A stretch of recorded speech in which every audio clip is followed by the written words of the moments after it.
Macam mana nak kumpul duit untuk kahwin dalam masa 1 tahun? Tujuan saya buat video ni pun untuk menghindari anda daripada buat kesilapan yang besar. The biggest mistake adalah buat hutang. Kebanyakannya bila orang yang buat hutang untuk kahwin ini, majoriti duit itu adalah digunakan untuk kenduri kahwin tersebut. Dan ini masalah. Sebab apa? Kenduri kahwin itu hanyalah sehari. Tetapi kehidupan selepas kahwin itu berpanjangan. So kalau anda dah buat kesilapan sebelum kahwin lagi, dah mulakan kehidupan anda dengan hutang, maka kesudahannya anda akan menanggung kesilapan itu bertahun-tahun lamanya. So please hindari diri anda daripada memulakan alam perkahwinan anda dengan cara yang salah, iaitu dengan berhutang.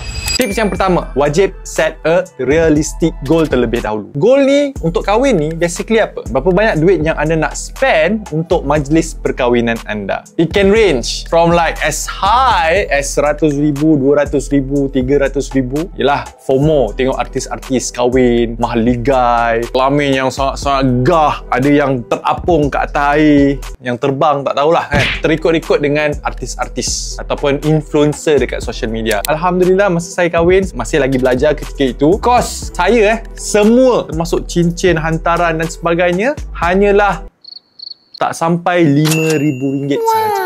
So pilihan di tangan anda.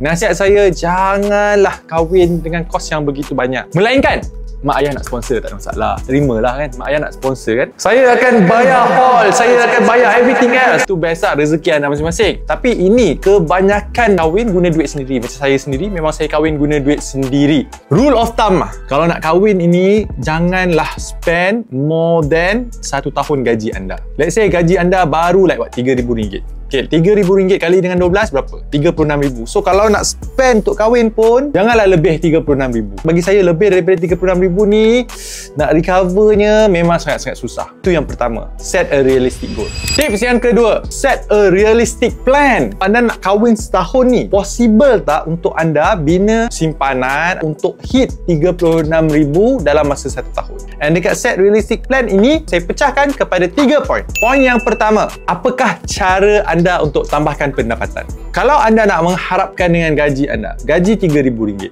anda nak kumpul RM36,000. Possible tak? Possible. Dapat dia gaji, jangan usik langsung. Terus masuk dekat dalam tabung. Tapi kalau tak possible, what are other side income yang anda boleh buat supaya anda boleh capai RM36,000 itu dalam masa setahun? Contoh, buat Grab, affiliate ke, jualan kat pasar malam dan sebagainya. So you can do that. Find ways. How do you increase your income? Yang kedua, jangan biar simpanan anda ni dalam bank, rugi. Bila anda letak duit dalam bank, bank tak memberi apa-apa return. So pindahkan duit ini ke dalam tempat pelaburan berisiko rendah. Kenapa saya cakap tempat pelaburan berisiko rendah? Sebab anda nak gunakan duit ini dalam masa setahun. So let's say lah anda letak dekat pasaran saham. Tengok apa yang sedang berlaku sekarang ini. Trump isytihar, trade war, semua negara, semua pasaran saham jatuh bergolek-golek. Kalau lah anda letak duit anda bulan lepas, sekarang ni confirm anda dah rugi dah. Maybe like negative 10%, negative 20%. Sebab itu saya cakap simpan kat tempat pelaburan berisiko rendah. Contoh macam ASB, tabung haji. Tempat-tempat ini beri anda return. Tak kisahlah 4% ke, kalau RM10,000, 4% dah RM400 kat situ. So not bad. Dan tips yang ketiga, diversify some of the money kepada emas. Sekarang ni harga emas makin lama makin naik, betul? Emas saya tak gunakan untuk jual beli. Dapat emas fizikal, simpan je. Saya tak kisah harga emas jatuh ke, naik ke. That's how I grow my gold investment. Emas ni boleh dijadikan sebagai hantaran. So instead of hantaran wang tunai, anda boleh hantaran 1 kilogram emas. Oh.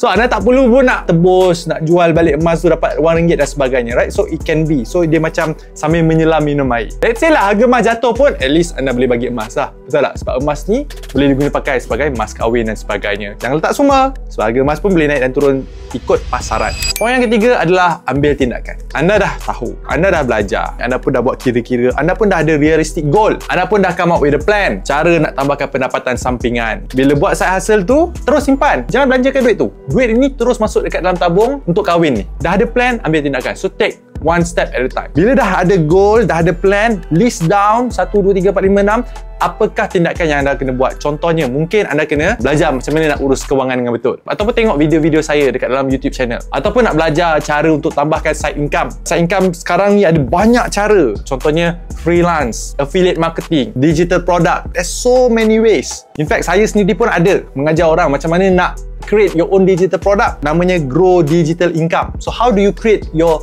digital income? Benda ni boleh scale. Mungkin anda boleh gunakan digital product ini untuk bina tabung simpanan anda. So jangan biarkan plan itu atas kertas sahaja, tak ada apa-apa tindakan, and tahu-tahu duit tak cukup, ambil hutang, buat dosa kewangan, mulakan perkahwinan anda dengan cara yang salah.